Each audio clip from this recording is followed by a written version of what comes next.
We'd been married for 36 years when Harold was suddenly diagnosed with Alzheimer's. But somehow his memory loss seemed to spare everything, except me. Still, I stayed by his side without a word of complaint, caring for him as though nothing had changed. Until today. I overheard him on the phone with an old friend, purely by chance. "You're acting like a stubborn 3-year-old. How does she even put up with you?" Harold's voice was flat, emotionless. "I'm just trying to push her to say it first, to ask for a divorce. Come on, you know Vivian's been struggling on her own all these years, raising kids, moving from place to place. I can't keep her waiting anymore." So that was it. The disease, this whole performance, was just a cover. An excuse to reunite with his old flame. I looked down at the bowl of noodles he'd deliberately spilled, the one I had cooked again and again without complaint. A bitter smile tugged at the corner of my lips. "Fine. If that's what you want, then let's end this." By the 13th time I wiped the grease from the corner of Harold's mouth and lifted the spoon to feed him again, my arms had already started to ache. I picked up a small bite of vegetables, coaxing him softly, "Come on, sweetheart. Just a little bit of veggies, okay?" But Harold turned his head away abruptly like a sulking child and shouted, "No. I'm not eating that." Before I could respond, he jumped to his feet and swung his arm out in frustration. Plates and bowls crashed onto the floor, shattering in all directions. The hot soup splashed onto my feet, sending a sharp sting up my leg and forcing a hiss through my teeth. He froze. There was a flicker of confusion in his eyes, as if somewhere deep down he realized he'd done something wrong. He hesitated, starting to step forward. I bit back the pain and quickly stopped him. "Don't move. Stay right there, the shards could cut you." With the way his mind works now, if he stepped into that mess he could seriously hurt himself. This was my husband, Harold Blake. Once a self-made titan, a force in the investment world, a man who had clawed his way to the top through sheer willpower and brilliance. But a year ago he was diagnosed with Alzheimer's. This disease, so silent and relentless, chips away at everything. Memories, emotions, the ability to control even the simplest actions. But the cruelest part? The first person Harold forgot was me. Harold had stopped lashing out. He just sat there now, his eyes wide and innocent, looking at me as if nothing had happened, like the outburst, the shattered dishes, the scalding soup. None of it had ever occurred. The ache in my chest tightened. Tears threatened to spill, but I swallowed them down, refusing to let them fall. Ignoring the burn on my foot, I guided him gently to the couch and turned on a cartoon to keep him occupied. He sat quietly, eyes fixed on the screen like a child, while I limped off to fetch the broom and dustpan. I knelt down and began sweeping the broken pieces from the floor, each clink of porcelain echoing a kind of quiet grief. Only when I turned on the faucet and let cold water run over my foot did the burning ease slightly. But in that moment another sting rose, one I couldn't wash away. I remembered that morning. The morning I woke up and found Harold staring at me with eyes colder than I'd ever seen. Eyes that didn't recognize me. "Who are you?" he asked, voice sharp and unfamiliar. "What are you doing in my house?" My heart sank. I picked up the phone and immediately called Caleb. The moment our son walked through the door, Harold's face softened. A smile broke across his lips. "Hey buddy. You're home." Caleb looked at me, puzzled. He hadn't yet grasped what was happening. Then Harold turned to him and asked, "Who is this woman? Why is she in my house?" That's when we knew something was deeply wrong. Caleb rushed us to the hospital. Dr. Alan Fisher was the one who read Harold's test results. He'd known us for decades. Back when we all still lived in that small town, back when life was simpler and futures felt wide open. "Mrs. Blake." His expression was heavy as he reviewed the scans. "It's okay, Alan," I said before he could go on. "Tell me the truth. I can take it." I hadn't been to college, didn't know all the medical jargon. But I remembered when I was a child, an old man in town suddenly forgot everyone around him. People said it was cancer. He'd had a large lump on his head before he passed. That word haunted me. "As long as he's still alive," I told Dr. Fisher, "I'll take whatever it is." He gave me a gentle smile. "It's not cancer, Jade. Don't worry. But it's something else. Harold has Alzheimer's, a degenerative neurological disorder." I stood there numb. But why would he forget me?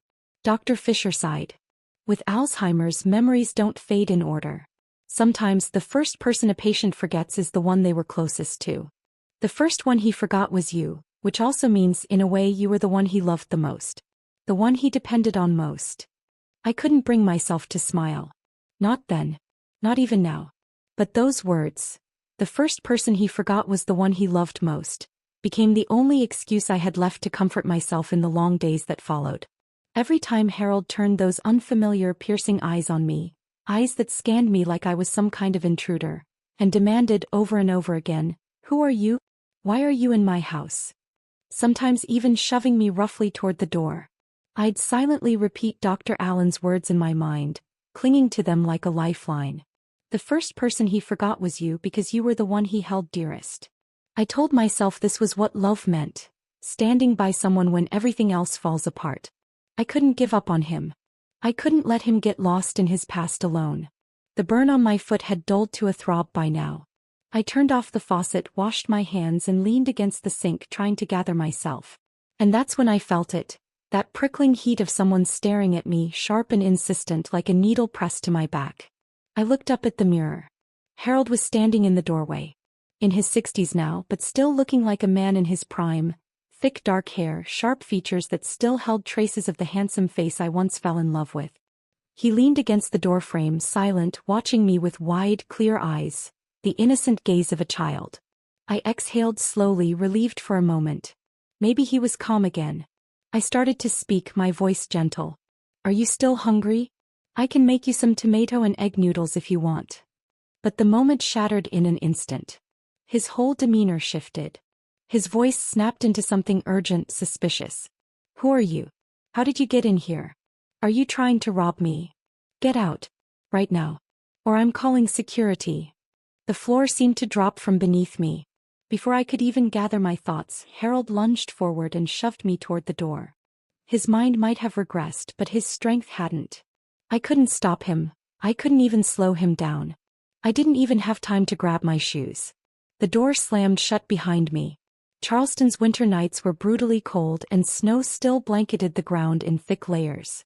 My bare feet hit the icy stone path, instantly numb from the cold, the sharp gravel biting into my soles. I rubbed my hands together for warmth, watching each breath curl out in frosty clouds. My phone was still inside the house. I had no choice but to limp toward the community office to get the spare key. Halfway down the path, I spotted the community security patrol heading toward me, a young woman named Ella. The moment she saw me, she stopped in her tracks, eyes wide with understanding. "Mrs. Blake, wait here, I'll grab the spare key for you." She dashed off before I could say a word. Just a few minutes later she came hurrying back, cheeks flushed, carrying a jingling ring of keys, and a pair of thick winter shoes. She gave me an apologetic smile. "Mrs. Blake, if you don't mind, here, wear mine for now. You'll get frostbite out here barefoot." Gratefully I took the shoes and keys, thanking her over and over as we walked back toward the house together. I stood before the front door of our house and knocked firmly. Harold opened the door. His voice came from inside, low and guarded. "I don't know you. Go away." My tone instinctively sharpened. "I'm your wife. If you don't open this door, I swear I'm going to get really upset." Harold let out a sharp scoff. "Impossible. My wife isn't you." He refused to open the door. There I was, standing outside in the cold with Ella, my face burning with embarrassment as I awkwardly rubbed my hands together to keep warm. Ella sifted through the ring of spare keys, trying one after another, until she finally found the right one. Without hesitation she unlocked the door. The moment it swung open, our eyes met. Harold looked right at me with that same blank, unfamiliar gaze. But he clearly recognized Ella. She stepped forward, speaking firmly like an older sister schooling a stubborn child. "Mr. Blake, a real man doesn't treat a woman this way, right? I'd bet my reputation on it. This woman standing next to me, Mrs. Jade Blake, is your legal wife. You've been married for decades. Don't you remember the 2 drawers under your nightstand? Your marriage certificate's been sitting there all this time. If you don't believe me, go take a look for yourself." Harold shot me a suspicious glance, then turned around and headed to the bedroom. A few minutes later he came back holding a worn marriage certificate in his hand. He stared at the old photo on the document, then looked at me again. His lips curled slightly in reluctant acknowledgement. "Fine. Looks like you really are my wife. Go ahead. Come in." Before Ella handed back the key, she gave him one final look, her voice solemn. "Mr. Blake, a real man doesn't push a woman out into the cold." Harold didn't say a word. He just turned and went back to the living room, tossing the marriage certificate carelessly onto the floor before sinking into the couch to watch his cartoons. I bent down, picked it up, and quietly went back to the bedroom. Sitting on the edge of the bed, I stared at that photo for a long time. It had been taken a few years ago. I was smiling like a fool, not much different from how I looked now. We'd been together for over 30 years and had raised a son, but ironically, it wasn't until 6 years ago that we made it official. I'd brought it up a few times over the years, asking if we could just take a trip down to City Hall. But Harold always had an excuse. Too busy with work, too many meetings, the timing was never right. Whenever I mentioned it again at home, he'd just pull me close and say, "You're already my wife. We don't need some piece of paper to prove it." I used to find that romantic. Eventually, I learned to settle for it. It wasn't until our son got married that we finally walked into City Hall and signed that piece of paper. The title I'd chased half my life, the unnecessary fuss Harold always dismissed, had finally become a name recognized by law. I still remember that day so vividly, standing with Harold at City Hall signing our marriage license. It was a quiet moment, but the joy inside me was overwhelming, almost too much to put into words. And yet now, 36 years into our marriage, Harold has been diagnosed with Alzheimer's. He's forgotten so much, especially everything about me. It's supposed to be him lost in the fog of memory. But sometimes, it feels like I'm the one trapped in a time capsule, watching everything pass me by while standing perfectly still. That evening, Caleb came home for a rare visit, bringing Nina and little Liam with him. Ever since Harold's diagnosis, Caleb has taken over the company, juggling one responsibility after another. The endless stress has started to show. Those once jet black strands in his hair now had a few stubborn threads of gray peeking through. Nina, meanwhile, barely had time to breathe. She spent most of her days chasing after the whirlwind energy of a toddler, with no space left for herself.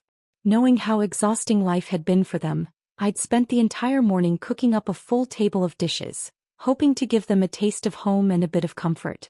When we all finally sat down to eat, Harold pulled his chair closer to Caleb, so close in fact it felt deliberate. A small gesture, but it spoke volumes. The distance, the wariness.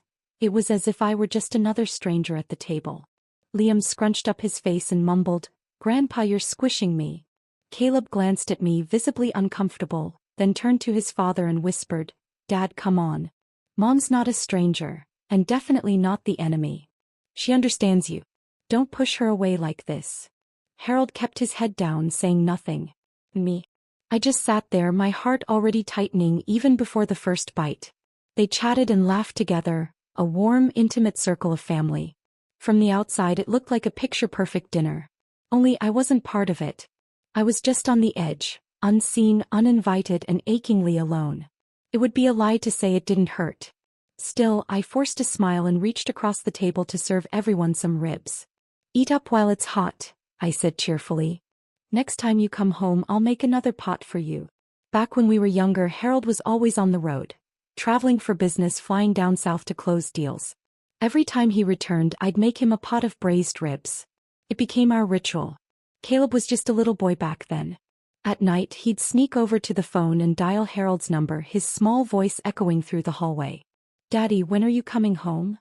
After dinner, I headed into the kitchen to clear the table and wash the dishes. I was halfway through when I glanced down and noticed Harold's empty bowl. He'd eaten everything except the ribs. That single piece of meat lay untouched, left behind as if it didn't belong. And suddenly something tugged at my chest, sharp and aching, a hollow knot rising straight to my throat. Nina came in quietly and gently placed a hand on my shoulder. "Jade," she said softly, "don't take it to heart. Harold's just like a child now.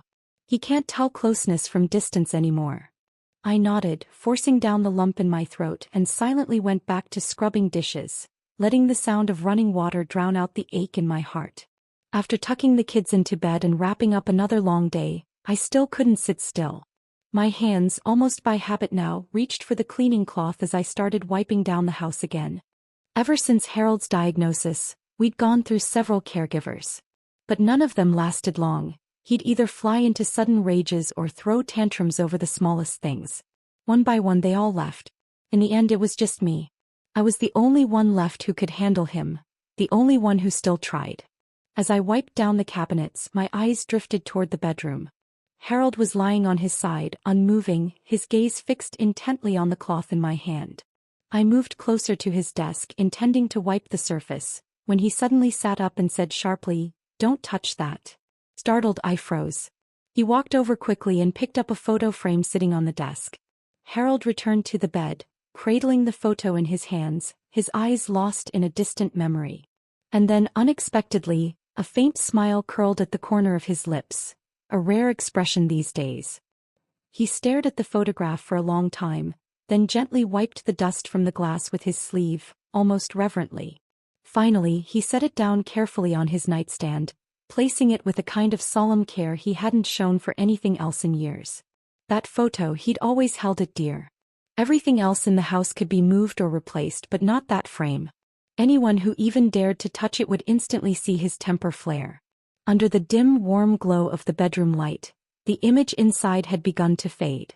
But I remembered exactly what was in that picture. A group of young people, vibrant and full of life, stood shoulder to shoulder on a dusty country road, their smiles bright and carefree. At the bottom of the photo, a small caption was printed: Community Volunteer Program, 1979 Group Photo. Right in the center stood Harold, and the woman beside him, Vivian Moore. That year, Vivian had come to our small town as a university student, part of the Community Volunteer Program. She was smart, striking, and carried herself with the unmistakable air of someone raised in the city, confident, polished, and a little condescending, whether she meant to be or not. Harold, on the other hand, was the pride of our town. His family didn't have much. His parents worked at a local factory, but he was driven, clever, ambitious. Everyone knew he was going places. Tall, good-looking, respectful, he was the kind of young man every girl in town quietly dreamed about. But me, I didn't bother hiding it. I liked him openly and wholeheartedly. My grandfather was the head of the town's community committee, so keeping my feelings a secret wasn't exactly an option. I used to bring Harold lunch and nag him about finishing his assignments. In the evenings while he attended night school, I'd sneak into the back of the classroom just to hear him read aloud. But everything changed when Vivian arrived. She and Harold were closer in age, shared a similar education, and seemed to speak the same language. They'd spend hours together in the library, sitting side by side, discussing poetry and exchanging their favorite books. I had nothing to contribute, just sat on the sidelines watching them, the unease inside me growing stronger with every passing day. I even tried to find out what kind of girls Harold liked. Someone said he admired girls who were simple and clean with ponytails. So I started wearing my hair in a ponytail every day, swinging it back and forth in front of him, hoping he'd notice. Then one day while I was delivering lunch, I overheard a few city girls chatting and laughing. "Have you seen Jade lately? She's been copying everything Vivian does. It's pathetic. Her hair's so thin and stringy, like it's barely hanging on. Who is she trying to impress?" I stood in the corner, cheeks burning, biting my lips so hard I thought it might bleed. And then a cool, composed voice cut through their giggles. "Don't say that. Jade is Harold's little sister. If he hears you talking like that, he won't be pleased." It was Vivian. She let out a soft cough and added, ever so gently, "She's just a small-town girl. It's only natural that she's no match for me. But don't say such things in front of her. It won't reflect well on you." I peeked through the window and saw her expression. She was smiling politely, but beneath that sweetness was a cold, condescending glint. "She's so plain and chubby, always clinging to Harold like a stray. It's honestly embarrassing." Harold had fallen asleep clutching that photo in his arms. I lifted the corner of the blanket gently and slid into bed beside him, careful not to disturb him. It was a cold night, but I didn't dare move any closer. He still saw me as a stranger, distant, suspicious, unwilling to let me near. I kept telling myself, he's sick. You can't take this personally. You can't blame a patient for their illness. But somewhere in the haze of the night I started feeling feverish. Maybe I'd caught a chill during the day, now it felt like it was settling into my bones. Sometime after midnight, Harold suddenly shoved me awake, grumbling from the other side of the bed that he was hungry. He insisted I get up and make him something to eat.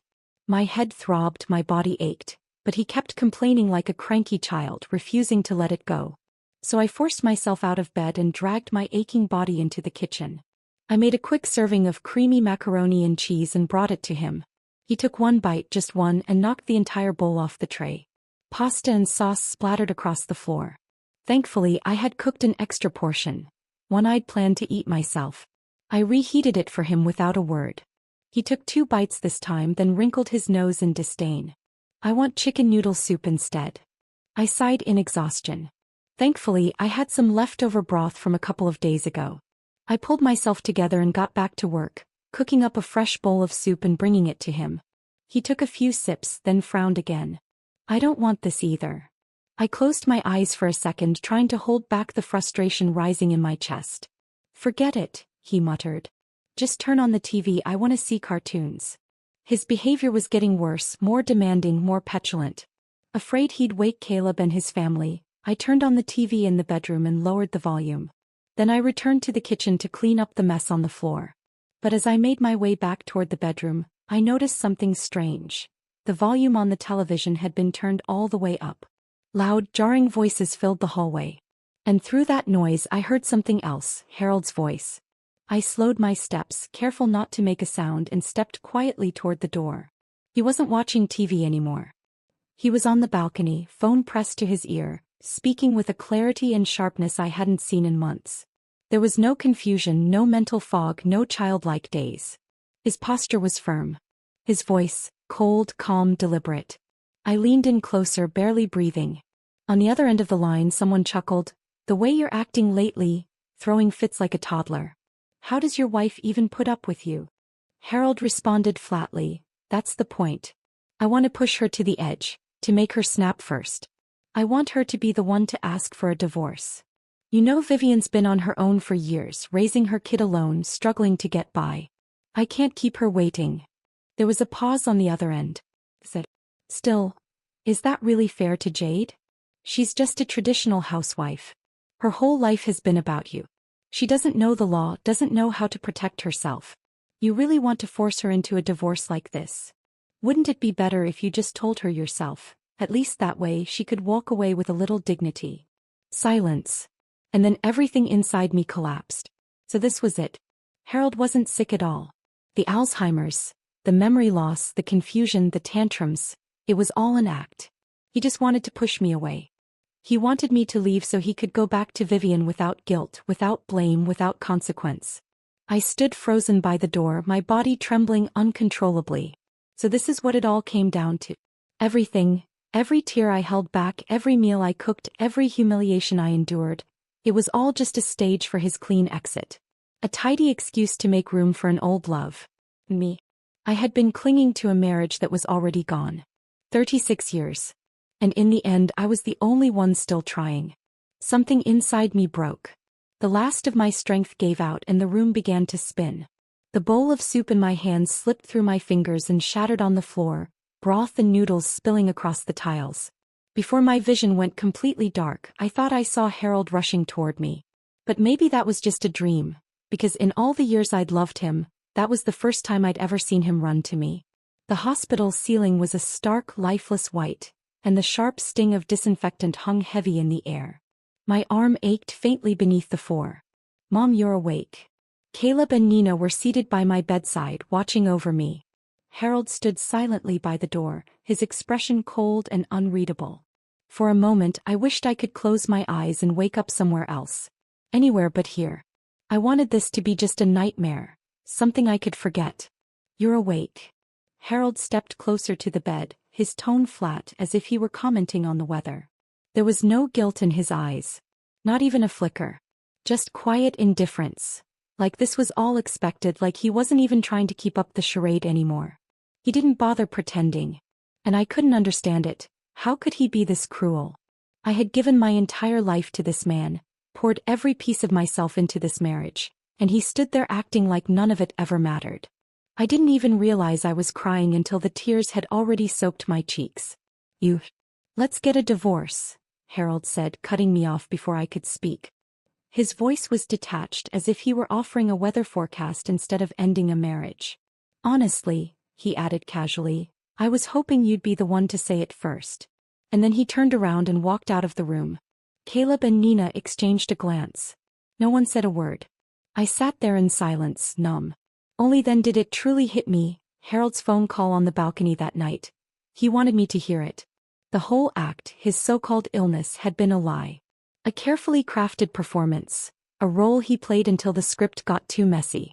So he simply walked off stage. And I was left behind, choking on the wreckage of a story I thought we were still writing together. The sobs came fast and uncontrollably. I buried my face in my hands and let them tear through me. Caleb reached over, placing a tentative hand on my shoulder. Mom, don't take it too hard. Maybe Dad didn't mean to hurt you. I lifted my head abruptly, my voice shaking. You knew, didn't you? You knew he was faking it. His eyes flickered and his fingers brushed his nose, his old tell whenever he lied. Of course not, Mom, he said too quickly. I only just found out too. And yeah, what he did was awful. He stood up, avoiding my gaze. I need to head back to the office.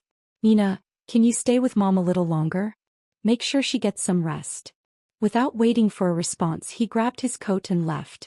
I watched the door slowly close behind him, and in that moment I felt the last pieces of me fall apart. Hollow. Even my own son had chosen Harold's side. They'd planned this together, worked out every angle, just to push me to say those two words first. I want a divorce. Nina stayed seated beside me. She quietly picked up a fruit knife and began peeling an apple, the soft scrape of blade against skin the only sound in the room. What Harold did, it's unforgivable, she said softly. But please try not to let it break you. Your health matters more than anything right now. I didn't have the heart to eat, but she placed a tissue beneath the sliced apple and gently set it on the nightstand anyway. You should try to get some rest, she said. Liam's probably waking up soon. I need to take him to school. I nodded, voice low. Go ahead. I'll be fine.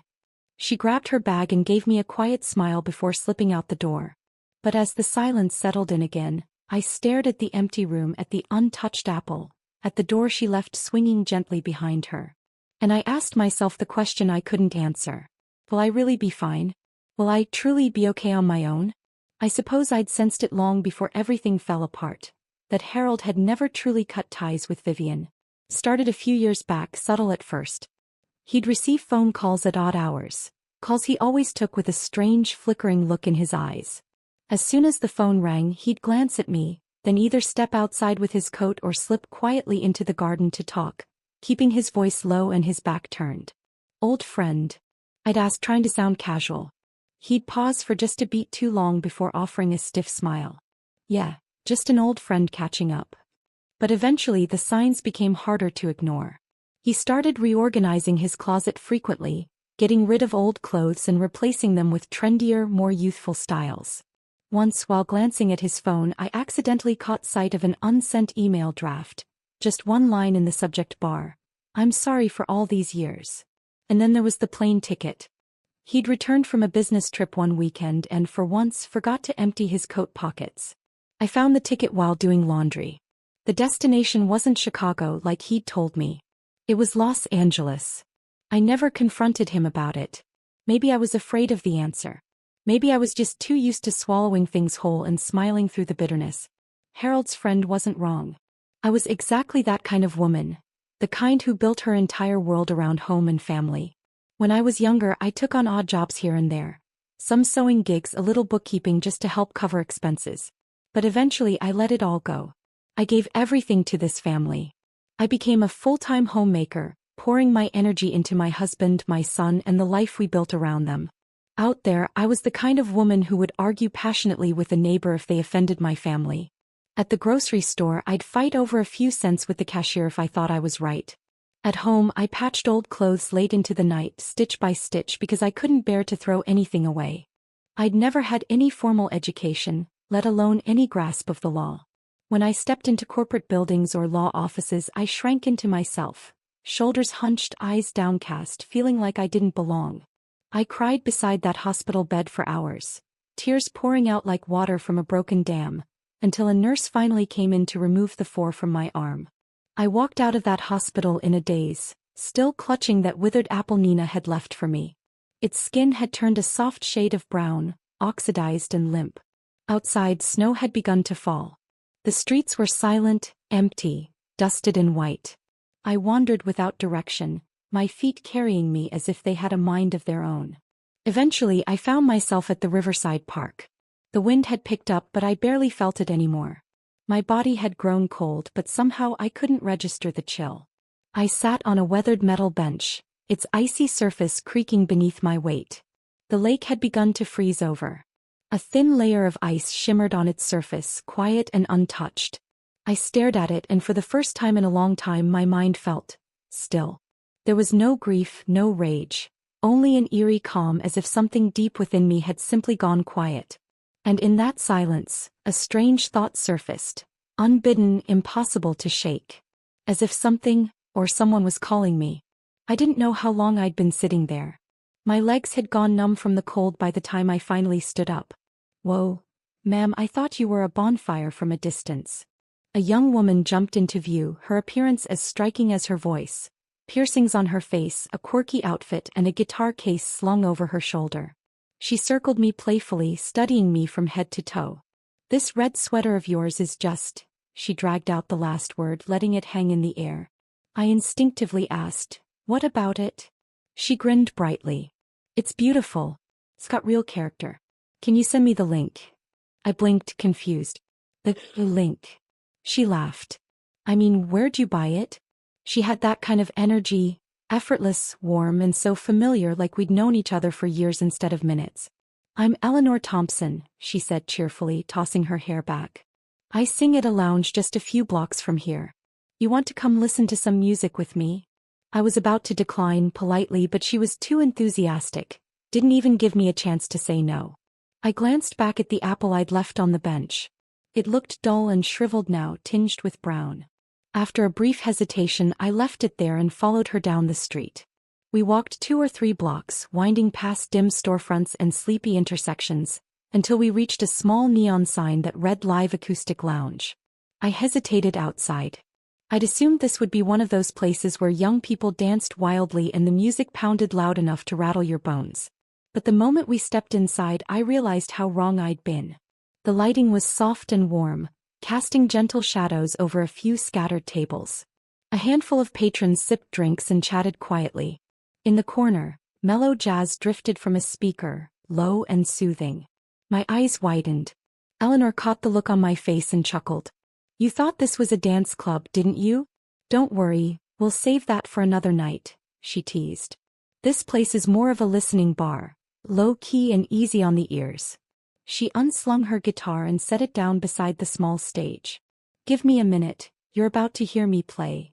Before I could respond, she handed me a cup of hot water and climbed the few steps to the stage. She adjusted her tuning and began to strum a soft, melodic folk song. Her voice floated through the room, gentle, earthy, and warm. It wrapped around each note like wind curling through tall grass, settling into the air with effortless grace. When she finished, she jumped down from the stage and dropped into the seat beside me again. She ordered a cocktail that looked like something from a painting. Sunset orange on the bottom, emerald green on top, the 2 colors pressed tightly together like they were trying not to blend. She took a slow sip and made a face.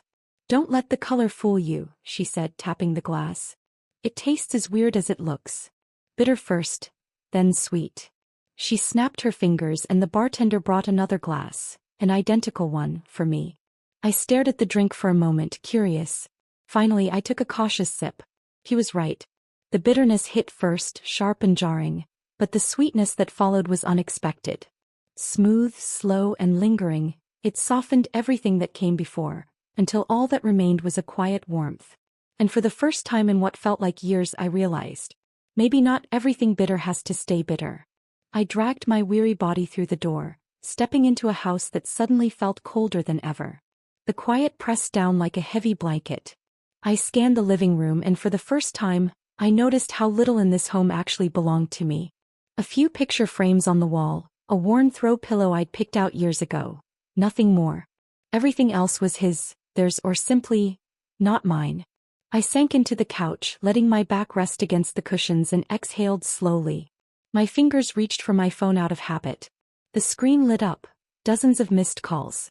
Most from Caleb and Nina, a few from Harold's number. I was just about to call back when the phone rang again. "Harold." I hesitated, then answered. His voice came through tense and anxious. Where did you go? The hospital room was empty. How could you just wander off like that? Caleb's voice piped in, even more panicked. Mom, please don't scare us like this. Don't do anything rash, okay? I opened my mouth, but no words came out. My throat was dry, my emotions lodged somewhere deep in my chest. All I could manage was a soft murmur. I went home. I ended the call, staring blankly at the screen as it went dark. My brows furrowed and I leaned back, eyes fixed on the ceiling. I didn't move. Didn't think. Just sat in the silence, letting it settle around me like dust. It wasn't until dusk that they came rushing through the front door. Harold looked like he'd just come from work. Of course he had. After all the time he spent faking illness, someone had to return to the office and clean up the mess. Caleb couldn't manage it all alone. As soon as they stepped inside, Caleb's tone carried a trace of frustration. Mom, why didn't you turn the lights on? It's already dark. I didn't answer. He must have assumed I was still upset. Come on, Mom. It's really not that big of a deal. Dad's under a lot of pressure too. And Vivian, she's not some villain. She's had a tough time too. I turned sharply toward him, eyes wide. What was that supposed to mean? Was I suddenly the unreasonable one here? The woman who manipulated her way back into my husband's life, the woman they all lied to protect, was now the one deserving sympathy? I let out a laugh. A hollow, bitter laugh that even I didn't recognize coming from myself. Harold shot me a cold glance. So, you're not even cooking dinner now? Living like this is impossible.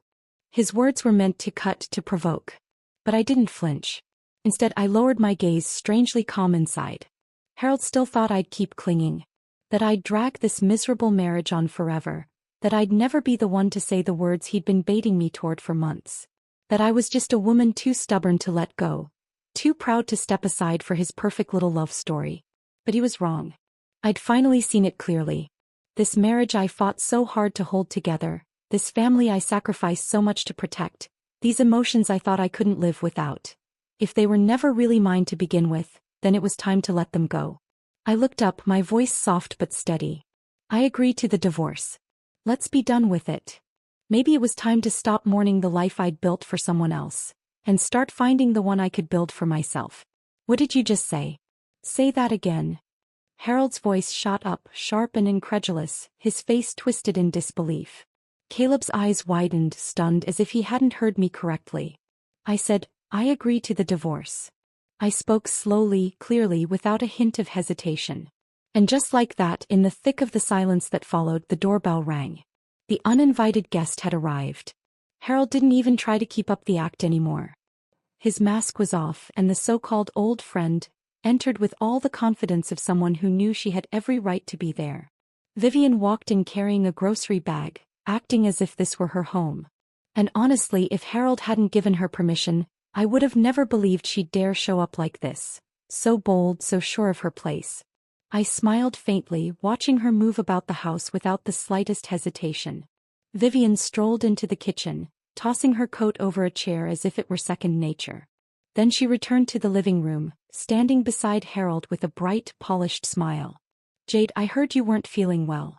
I figured you all might not have eaten yet, so I brought some things to cook dinner. I hope you don't mind.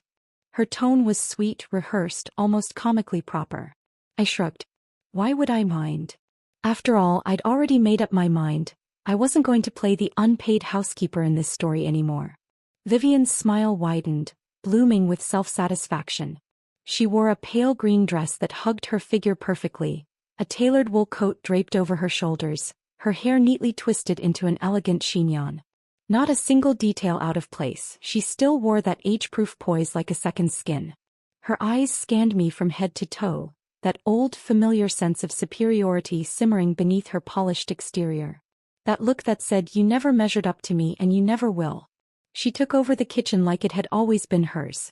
Harold trailed after her, assisting with a natural ease that spoke volumes. Caleb, meanwhile, had shut himself away in the study, busying himself with work. I turned and walked to the bedroom, pulling out the suitcase I hadn't touched in years. I began packing. The suitcase wasn't even full, but for the first time in decades I felt light, unburdened. When I wheeled it back into the living room, the dining table was already set, dishes steaming, the air thick with the scent of spices.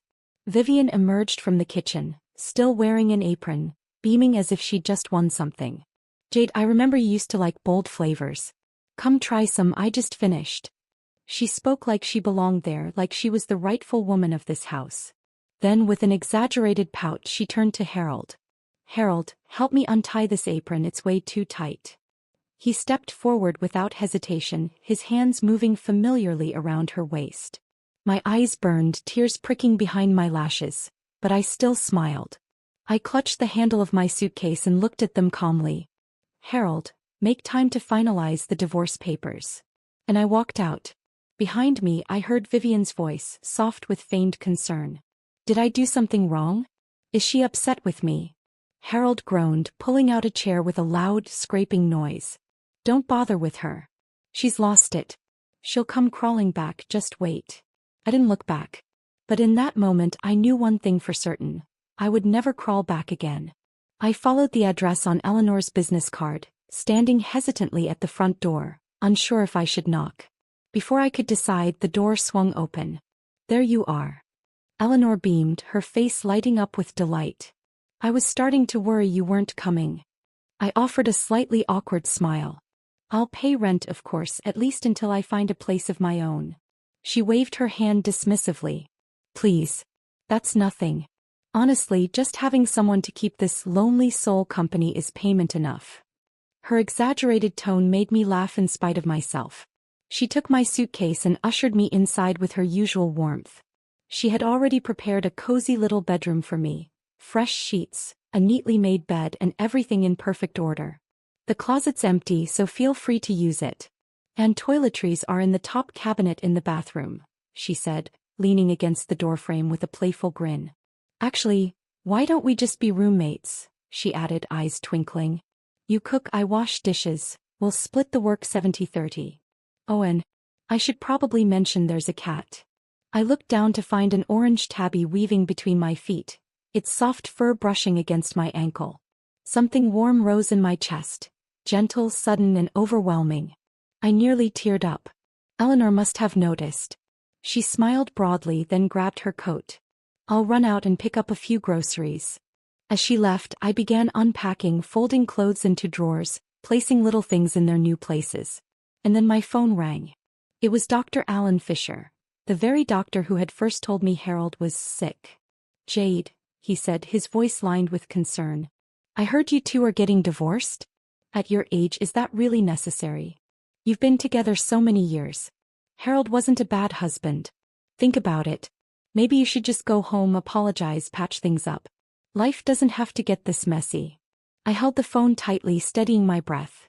"Alan, you know Vivian's back. Harold wants a divorce so he can give her a proper place in his life. I'm just giving him what he wanted. This marriage was something I held together alone for years. Now I'm ready to let go." There was a pause on his end. "But he cared about you, Jade. If he didn't, why would he have married you in the first place?" His question hit me harder than I expected. Why did Harold marry me? Truth be told, I'd never really figured that out.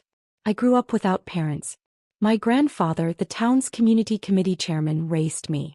I was bold and headstrong even back then, chasing Harold openly when most girls only dared to admire him from a distance. Everyone in town knew I liked him. And Grandpa never stopped me. If anything, he encouraged me with a proud smile. "Loving someone isn't wrong, Jade," he used to say. "But forcing someone to love you, that's where people go astray." At the time, I didn't understand the weight of his words. But Grandpa always told me, "Remember this, Jade, everything I say comes from life experience." He'd ruffle my hair and say with certainty, "If you love someone, go after them. Don't be afraid to look foolish." With his backing, I grew bold, maybe too bold. I shut out every girl who tried to get close to Harold. I guarded him fiercely, claimed space where I could, did everything to prove I belonged beside him. But the one thing I couldn't stop was Harold's own quiet signals, to someone else. I still remember that letter. That carefully written love letter Harold spent months drafting, the one I eventually, unknowingly, delivered to Vivian myself. My hands had trembled when I realized what I'd done. And yet back then I still believed that if I just held on tightly enough, he'd eventually choose me. Now I knew better. Harold once told me I was the person he trusted most. He handed me a letter one day and said it was important, something that could determine his future. He wanted me to deliver it personally to a specific address. I didn't hesitate. I took the letter and followed his instructions without question. But when I arrived, it wasn't some office or mailbox waiting for me. It was Vivian and a few of her friends. I froze, confused, instinctively turning to leave. One of them called out, "You're here to deliver a letter from Harold, aren't you?" Panic rose in my chest. I tried to play it off, shaking my head, pretending they had the wrong person. But my nerves gave me away. Someone stepped forward and snatched the letter right out of my hands, sneering as she did. "Wow. He really trusts you, huh? But even if you peeked, you probably couldn't understand a word of it anyway, not with your level of education." Laughter broke out around me. They tore the envelope open and began reading the letter aloud, line by line, like it was some kind of show. "Dear Vivian, you are the sunshine of April, gently warming the corners of my world. I like you. Would you be willing to be with me?" They erupted into teasing and giggles. Vivian blushed, her friends nudging her forward, urging her to respond. I stood in the background, my face burning, eyes stinging with tears I couldn't hold back. I turned and ran, humiliated, heartbroken, sobbing all the way home. At the time I told myself it was inevitable. They were a perfect match. Talented, beautiful, from the same world. Of course they'd end up together. But to my surprise, Vivian turned him down. She'd received a notice to return to the city for a job assignment. She had to leave the town behind. When the day of her departure came, Harold didn't even show up to see her off. He stayed locked in his room, disappearing into silence. The next day something shifted. He showed up outside my window, standing there without saying a word, just watching. Eventually he knocked on the door. "Jade," he said quietly, "would you sit with me and read for a while?" Without hesitation I agreed. We fell back into our old rhythm, sitting side by side at the table, reading, laughing. Those moments felt like a second chance, a gentle return to something I thought was gone forever. A few months later, word came that Vivian had married someone in the city, and was already expecting a child. She seemed to be living a good life. I hesitated, unsure whether to tell Harold. When I finally did, he didn't even flinch. His expression was blank. "What does that have to do with me?" His cold indifference brought me an unexpected flicker of joy. If she no longer mattered to him, maybe I still stood a chance. And from there, everything fell into place. Eventually I became Mrs. Blake, just as I'd always dreamed. When my grandfather fell ill, he called Harold to his bedside. "Jade's the one I worry about the most," he said, his voice frail. "Harold, promise me you'll take care of her. For life." Harold nodded. Only then did Grandpa close his eyes in peace. "But oh Grandpa, you were always so good at reading people, except this once. In the end you still got him wrong." Later Harold was admitted to college. Me. I went to work in a factory, taking on long shifts in the heat and grime, earning enough money to support his studies. My skin grew rough and sun-darkened, my hands calloused from labor. But every night I thought of him, wondering if he had enough to eat, if he was warm, if he was okay. I only visited him once during those years. I'd scraped together an entire year's worth of tuition and living expenses, stuffing it into an envelope before boarding a train that took 3 full days to reach his city.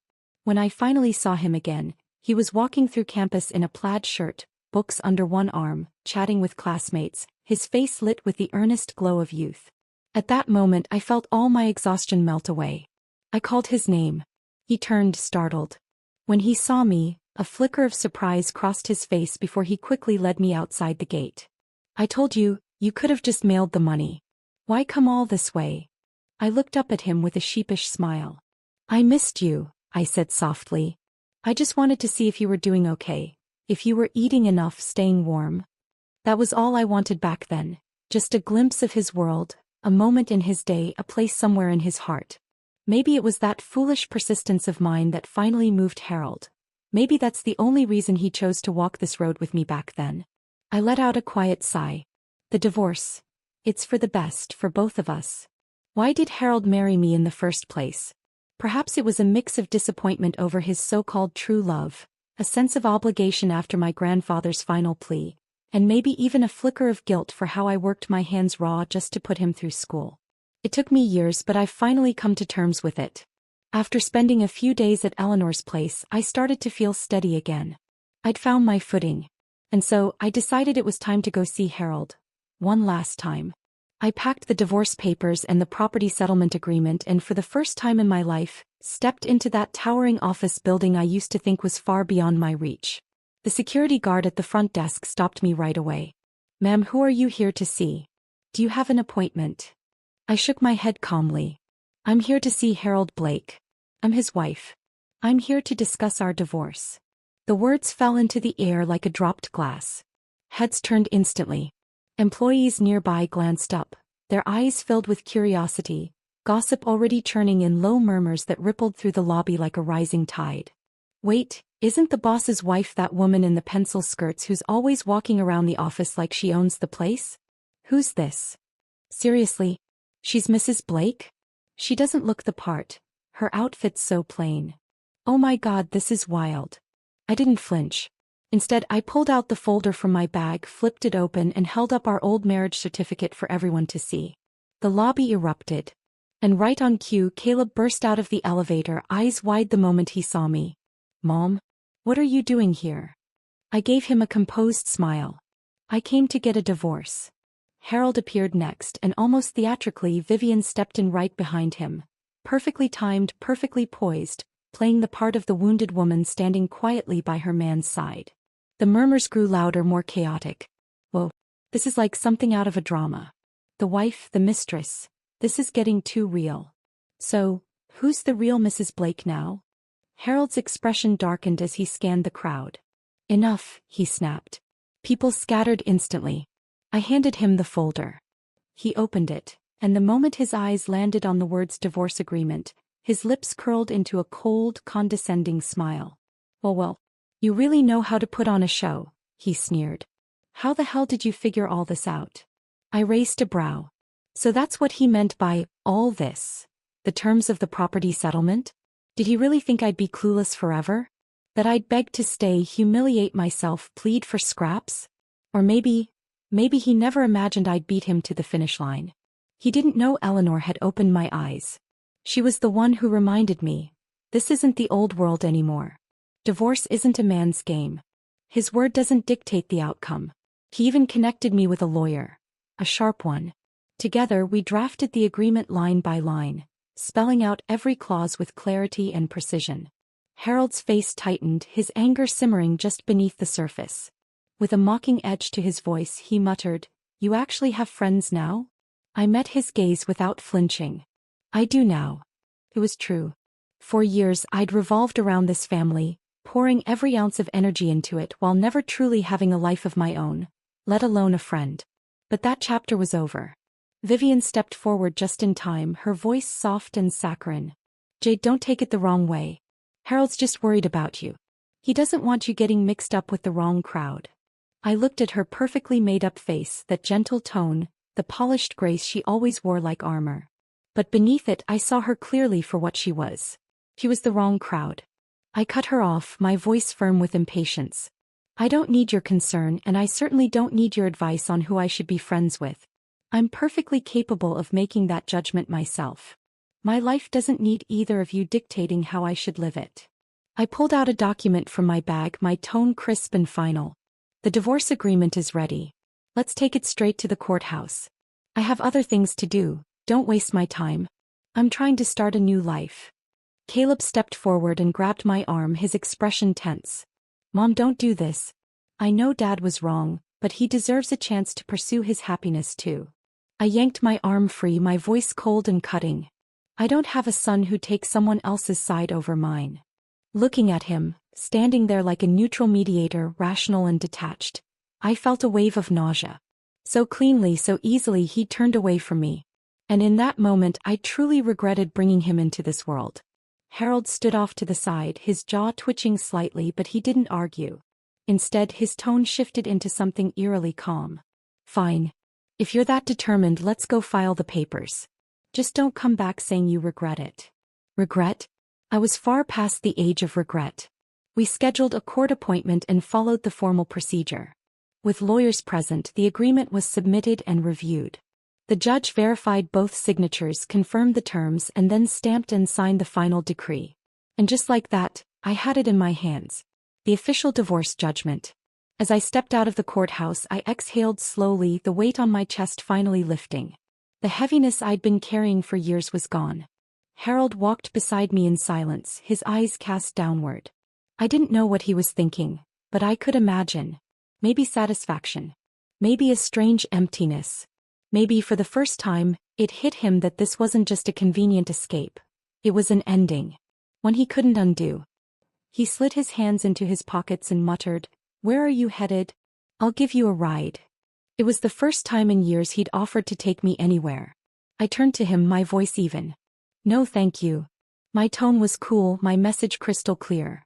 I had nothing left to say to him and not a single drop of energy to waste. After the divorce, I started looking for work. But the job market wasn't exactly kind to a woman in her 50s. I applied at a few restaurants. The managers scanned my resume politely, then gently let me down. "You have a lot of life experience, ma'am, but we're looking for someone a little younger." At a local supermarket, I tried for a cashier job. I couldn't even figure out the register system before they quietly told me, "We'll give you a call if anything opens up." It wasn't surprising. But I didn't let it crush me either. I'd found the courage to walk away from a life I no longer recognized. Whatever hurdles lay ahead, I could face them too. That evening, I returned home and snapped a photo of the divorce decree. I sent it to Eleanor. She called within seconds. "Oh my God, congratulations. Welcome to the reboot phase of your life." I smiled. Not long ago, I would have been mortified to say I was a divorced woman. I used to think being abandoned by a husband was the ultimate disgrace, a symbol of failure. But now all I wanted was to go back and give that younger version of me a good slap across the face. This isn't shameful. This isn't pitiful. This is freedom. "Congrats," Eleanor said again later that night, looping her arm around my shoulder as she walked through the door after work. "You've officially transformed into a modern, independent woman." She even recommended a job I could try. Something more creative, something mine. She encouraged me to start documenting my life after divorce, turning little pieces of my daily journey into videos and sharing them online. "Come on," she said with a laugh. "We've got to keep up with the times. Don't let the world leave you behind." With her support and encouragement, I took the first steps toward something I'd never imagined for myself. I created my first social media account. 1 month after my divorce, I posted my very first video on social media. Of course, Eleanor was the one who edited it. Honestly, it was the only version that looked halfway decent. Back then, I still stumbled over my words and looked painfully awkward in front of the camera. But now I can speak freely, looking straight into the lens without flinching, sharing my story without shame.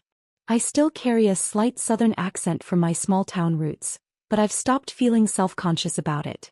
That accent is part of who I am and there's no reason to hide it. In the video, I sat in my kitchen with a warm smile, talking directly to the camera. "Welcome to Divorce Diaries by Aunt Jade. Let's take a look at what a day in the life of an independent woman born in the 60s looks like." Divorce Diaries was Eleanor's idea.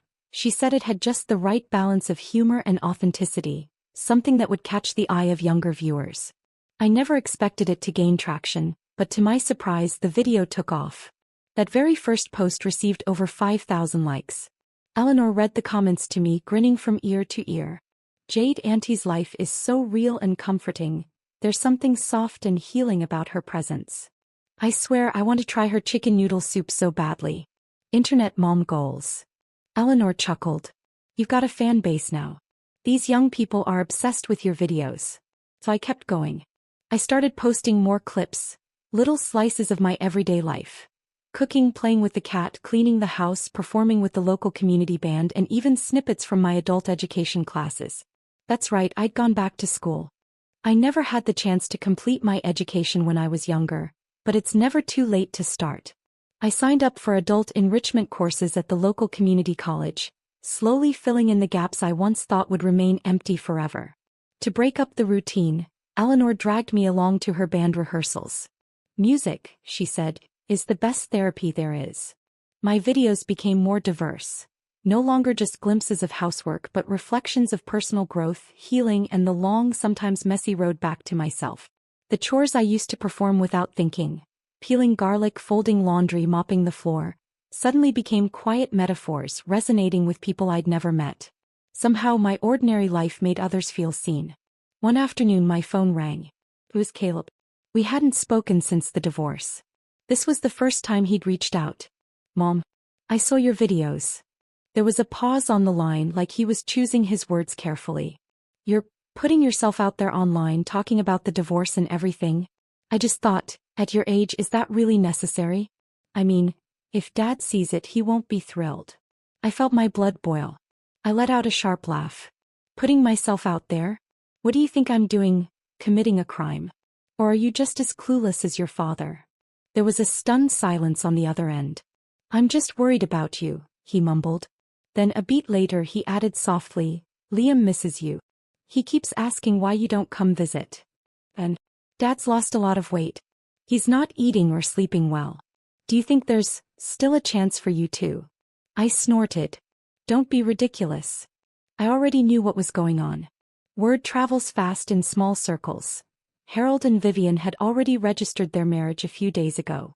Newlyweds, glowing and in love, probably off on a honeymoon somewhere with matching bathrobes and wine glasses.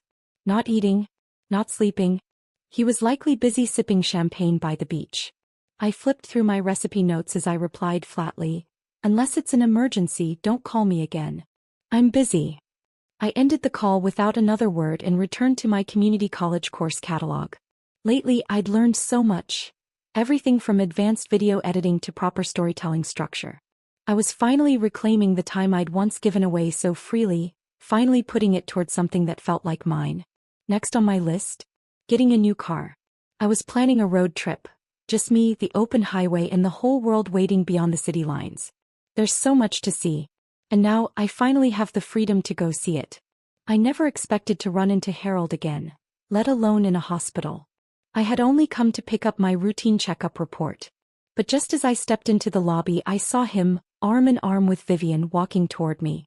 I instinctively turned my head, planning to walk right past them like I hadn't seen a thing. But Vivian made sure that wouldn't happen. "Well, isn't this a surprise?" she called out sweetly. "Jade, what brings you to the hospital?" "Not feeling well."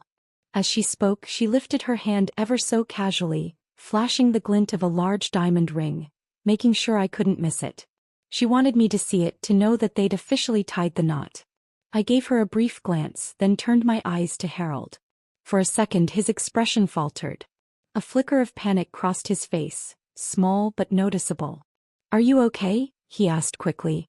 "Did you see a doctor? How have you been?" Vivian stood beside him, her forced smile stretching tight across her face. One of those expressions that looked more like a wince than a grin. "I'm fine, thank you," I said flatly. Then I walked past them without another word. As the elevator doors closed behind me, a chill ran through me, not from nostalgia but from clarity. Cold, steady clarity. I wasn't shaken. I wasn't sad. I was more certain than ever. I had made the right choice. Upstairs, I headed to the medical office to collect my results. Dr. Alan Fisher was already flipping through my report when I walked in. He glanced up, eyes scanning me for a moment. "Well, from the numbers, you're in excellent health," he said with a warm smile. "Actually, you look better than ever, glowing even. Your skin looks brighter, your energy's better. I'd say the divorce suits you." He chuckled. "I hear you've been doing some kind of lifestyle videos online? My wife's a huge fan. She follows you religiously, says she wants to start her own channel now." I nodded. "It's just a little something to keep my days in rhythm. I've got time, and a young friend encouraged me to give it a try." I never expected it to get so much attention. But then Alan's smile faded, his tone shifting. "Is it really over between you and Harold?" He hesitated, then added, "From the way he looked earlier, I don't know. I don't think he's over you." He leaned back, sighing. "He hasn't been in great shape lately. Age is catching up with him, he's slowing down, and it's starting to show." I paused, unsure what to say. Harold had a new life now. I had mine. We had drifted so far apart it felt like we lived in separate worlds. And still, people tried to weave our names back together again, as if it were possible to stitch old chapters into a new book. Why do people do that? Why do they keep trying to piece together a story that's already ended? Why insist that two people who have already gone their separate ways should somehow find their way back again? People from our generation always say, don't break it, fix it. They think staying together is the noble thing, the right thing, the only thing. But today's younger generation understands something better. Sometimes the truest kindness is letting go. Sometimes walking away is the most dignified closure you can give each other. I sat quietly for a moment, then said softly but firmly, times have changed, Alan. When love no longer fits, you don't keep wearing it out of habit. I'm not going back to Harold. That chapter's over. Alan rubbed the bridge of his nose, clearly a little embarrassed by how firmly I'd shut it down. You're right, he murmured. I just wanted to see you happy again. We've been neighbors so long, it's hard not to care. Then, after a beat of hesitation, he added quietly, but, Jade, this time Harold really is sick. Sometimes fate really does have the cruelest sense of humor. Harold, who once faked Alzheimer's just to push me away, had now been truly diagnosed with early-stage Alzheimer's disease.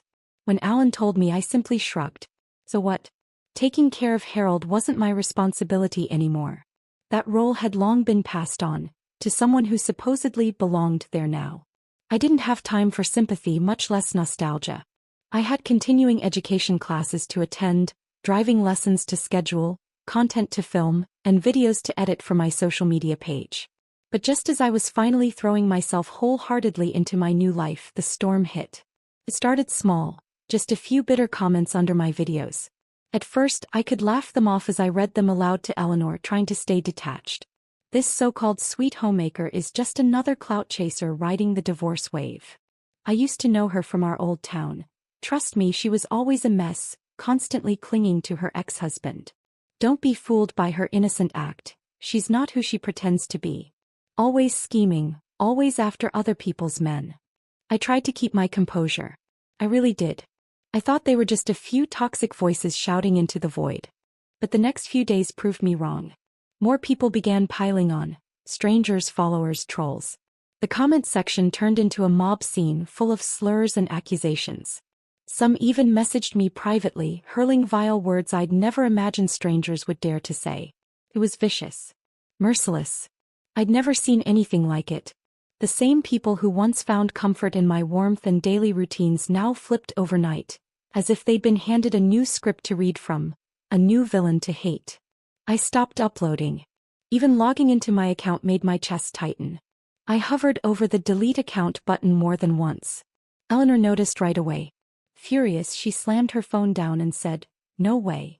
We're not letting them do this to you." She immediately started digging, determined to trace the origin of the smear campaign. Eventually she found it. A post from a so-called women's empowerment account. Anonymous submissions, tear-soaked stories meant to tug at people's hearts. And buried there was a letter that lit the match. I lost my lover to a woman who trapped him for years. Even after fate finally brought us back together, she refused to let go. She uses their divorce as publicity, uploading videos of her new life, just to lure him back in. He's worn out, underweight, emotionally drained, and I ask myself every day, how much more can I take? Below the post, commenters began linking my social media account, not by name but by suggestion. Some tagged me directly. Others left subtle breadcrumbs, fueling the fire. Then came the so-called insiders. You know that woman with the videos? Her ex-husband has Alzheimer's and she's exploiting it for attention. And just like that, a lie snowballed into a narrative. A single line, "Her ex has Alzheimer's and she's still loyally caring for him," became a viral soundbite. Comment sections flooded with emotional replies. My mom took care of my grandpa during late-stage Alzheimer's. It broke her. My grandfather wandered out of the house every night. It's the hardest thing in the world. That woman is amazing. But they weren't praising me. They were praising a ghost version of me, a fabricated figure molded by Vivian's narrative. A weeping, long-suffering wife, twisted into a tragic background character to justify her presence. Me, the real me, I was erased from my own story. Drowned beneath public sympathy for a lie. They turned me into a villain in someone else's love story. Are you going to respond to all these rumors? Eleanor asked, her tone cautious but firm. I didn't have an answer right away. Not long after, Caleb showed up at my door in person. The moment he stepped inside, he started urging me not to respond publicly. "Mom, just let it go," he said, trying to sound calm. "These online things blow over quickly. If you stir the pot, it'll only create more noise. It might even hurt the company's image, impact the stock price." I turned and looked at him, but before I could speak, Nina tugged his sleeve and shot him a sharp glance. "Can you please think about what you're saying and where you're saying it?" she hissed under her breath, clearly embarrassed. She hesitated for a moment, then turned to me and spoke more gently. "Jade, I honestly didn't expect Vivian to stoop this low. She's always preaching that the unloved one is the true outsider," she added bitterly. "What a joke." There was a pause and then she murmured, "If I had known who she really was, I'd never have let Liam call her grandma." She caught herself, realizing she'd said too much, and fell awkwardly silent. I didn't reply. It sighed, long and heavy. "You should leave now," I said quietly. "And don't come back." I had made up my mind. Caleb saw it in my face and left with a defeated look. 3 days later I logged into my account again, and this time I posted a video. For the first time I faced the camera, not to share a recipe or a quiet moment of my day, but to speak the truth. The video opened with me sitting at my kitchen table. I looked straight into the lens, my voice calm and measured. "Hi everyone, I'm Jade. Today I want to take a moment to address some of the things being said about me online. Some say I'm a typical housewife, that I lack education, that I don't know how to dress, that my life once revolved entirely around my husband and child. And to be honest, that used to be true. But then one day my husband started pulling away. Later he was diagnosed with early-stage Alzheimer's. It's not a terminal illness, but it does take patience, lots of it, to care for someone going through that. At first I believed it was just part of marriage, standing by each other, growing old together. But eventually I realized he wasn't really sick. It was all a lie, a performance meant to push me into filing for divorce. He said I was too plain, too unrefined, not educated enough. 36 years of marriage, and just like that he was ready to walk away. Our marriage certificate was issued 6 years ago. Our divorce, less than a year old. And now he's remarried. I held up the court-issued divorce decree for the camera to see, forcing a small, awkward smile. I'm not asking for sympathy. I just think every person who's been silenced deserves to be heard. My throat tightened as I spoke those words. That old wound, buried so deeply, had cracked open again, but I knew this moment was necessary. I had to reclaim my voice. When the video went live, the comment section stayed quiet for a long while.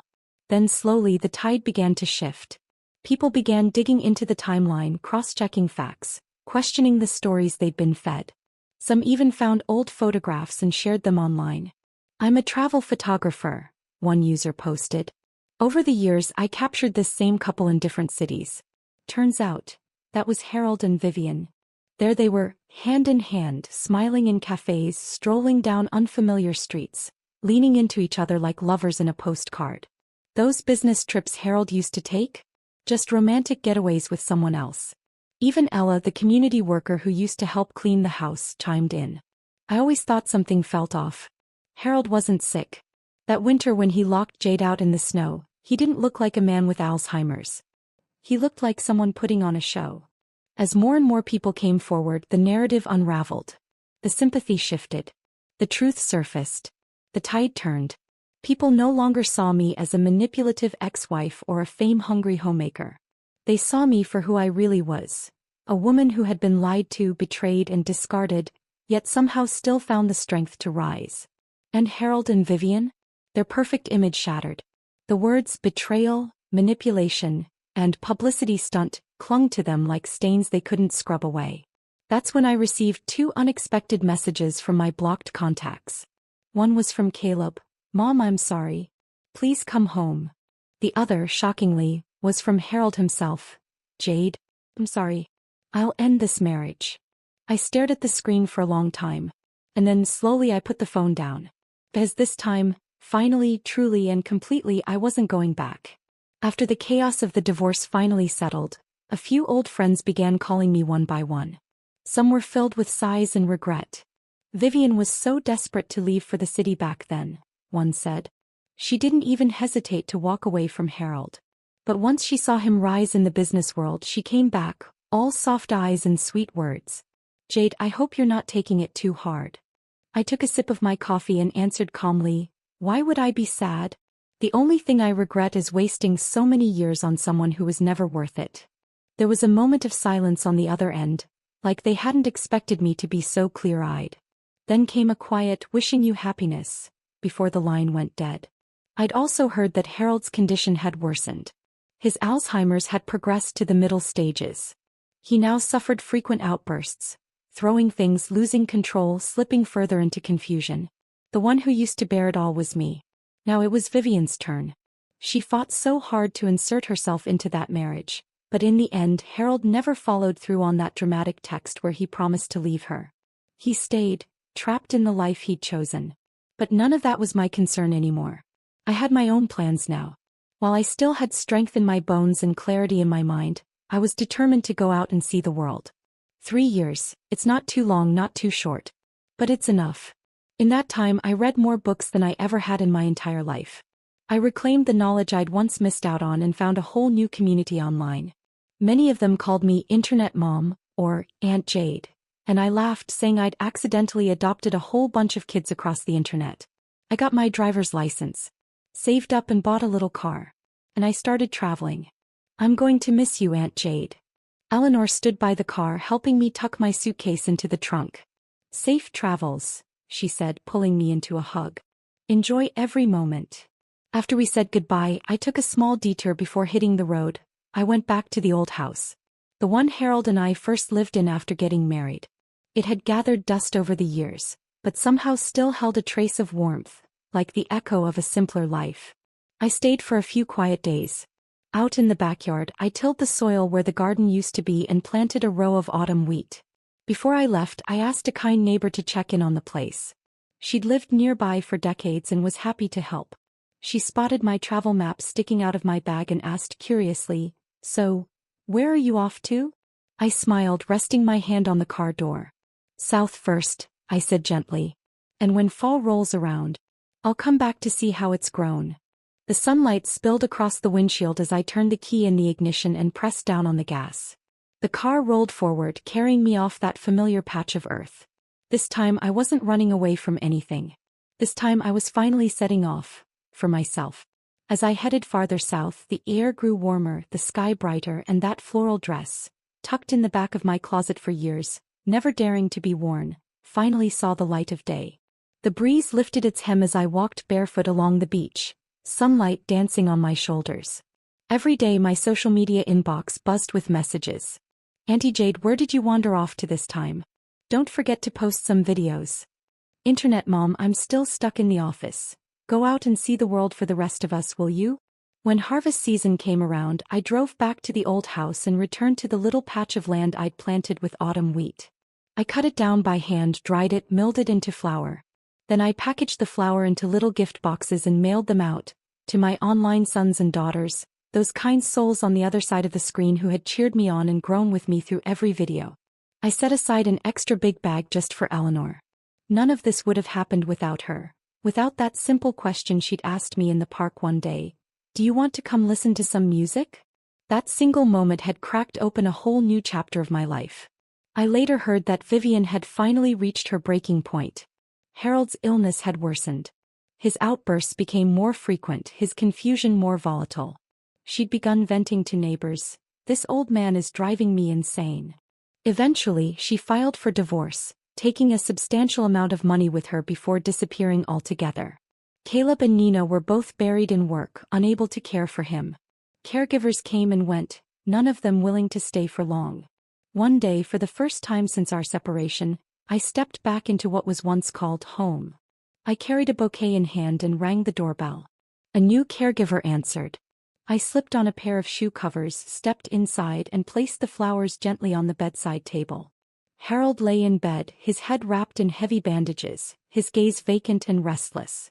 I wouldn't have known if Caleb hadn't begged me. Apparently Harold had fallen down the stairs, fractured a bone, hit his head, and his memory decline had accelerated drastically since. When he saw me, his eyes welled with tears. "Jade, you came home." Kept my voice even. "I'm just a visitor, here to see a patient." But in the next moment he grabbed my wrist with surprising strength. I'm sorry. I really am, Jade. Let's start over, please. I swear I won't ever hurt you again. After Vivian left, I finally realized, no one could ever replace you. You've always been the most important person in my life. His grip tightened as if letting go meant I'd vanish forever.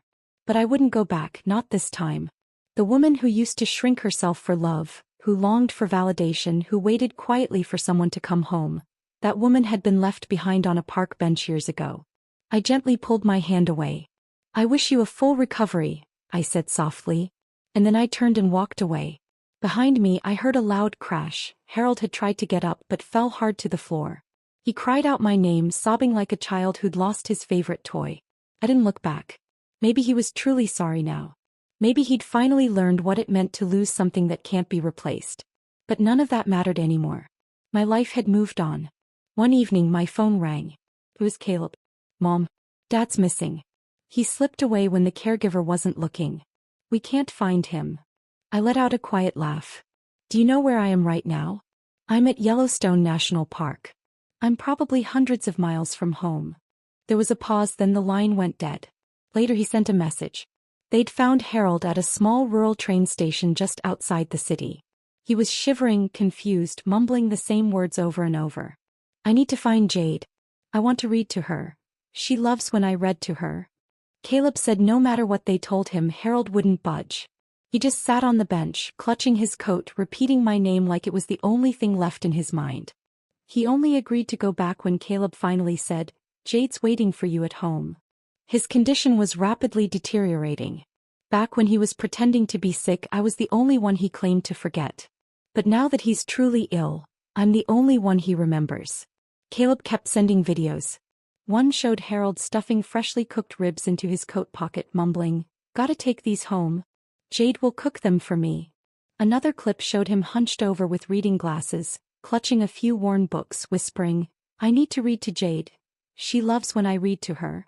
I watched the footage without flinching. Caleb pleaded with me again. Mom, even if not for Dad, can't you visit more often? For us. I replied calmly, no. I am myself first, before I'm anyone's mother. No one, no blood tie, no guilt, no sense of duty, could drag me back into a life I've already shed. I have to go, I said as I hung up. The sunrise is about to begin. I stood at the edge of a quiet valley, watching as the first golden light stretched across the sky. Eleanor's words echoed in my mind again. Sunk cost shouldn't dictate future decisions. I'd learned that lesson late in life, but not too late. Because now my life is just beginning. I always thought Jade was annoying. She was constantly trailing behind me, round, sturdy, and loud like an old-fashioned radio. We were just neighbors, yet she always found an excuse to stick around, asking me to read books to her like she had every right to. But her grandfather had been one of the first community organizers in our town. No one dared cross her too easily. I didn't either. I didn't have the guts to turn her down outright. Later, a wave of community volunteers came to town as part of a government outreach program. Young people full of ambition and idealism. One of them was a girl named Vivian. She was beautiful, smart, and spoke with a slight city accent. I think I was drawn to her almost immediately, though I couldn't quite tell if it was admiration or something more. My father once told me, those smooth-talking city girls aren't meant for you. A steady, down-to-earth woman like Jade, that's the kind of partner you build a life with. But my heart was a mess. I ended up writing Vivian a letter, trying to gauge how she felt. She turned me down gently, but firmly. And Jade, around that same time, she suddenly pulled back. She stopped following me around, kept her distance.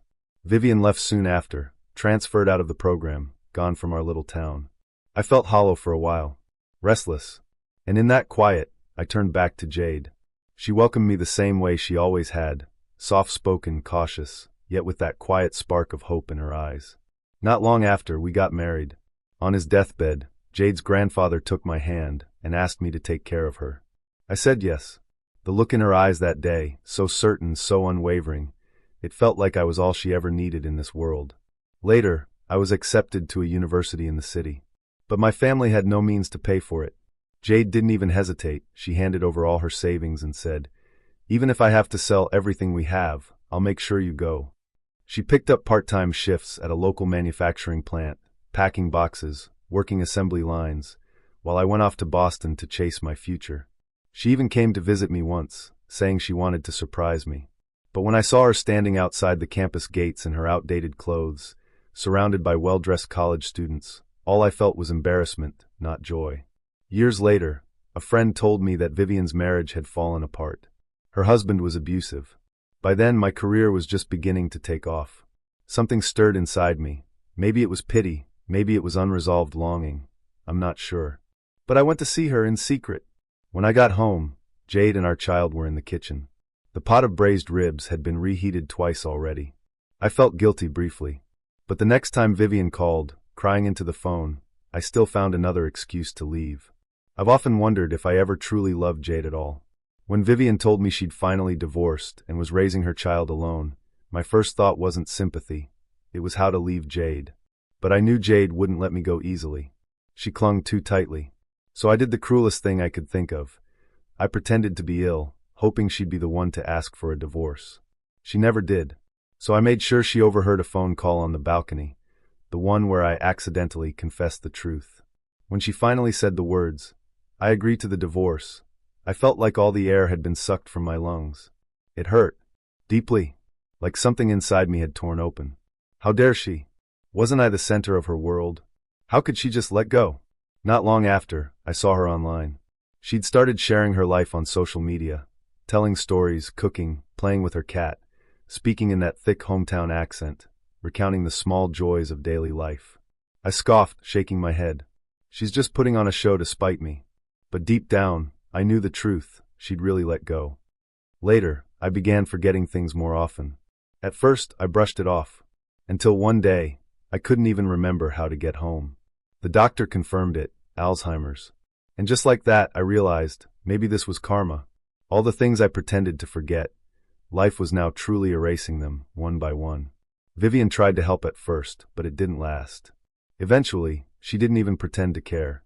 Once, during an episode, she slapped me across the face. We divorced soon after. But what never left my mind, what still flickered through the haze, was Jade. The day she came to visit me, I clutched her hand, tears in my eyes, and begged her to take me back. She looked at me calmly and said, I'm only here to visit a patient. Then she pulled her hand away and walked out without looking back. I slid off the bed and sobbed like a child. And in that moment, I finally understood. The only person I had ever truly had, the only one who stood by me, unwavering, was the woman I had spent a lifetime taking for granted. But she no longer belonged to me. Jade, may your life be free and steady. And may you never again bend yourself for anyone who doesn't see your worth.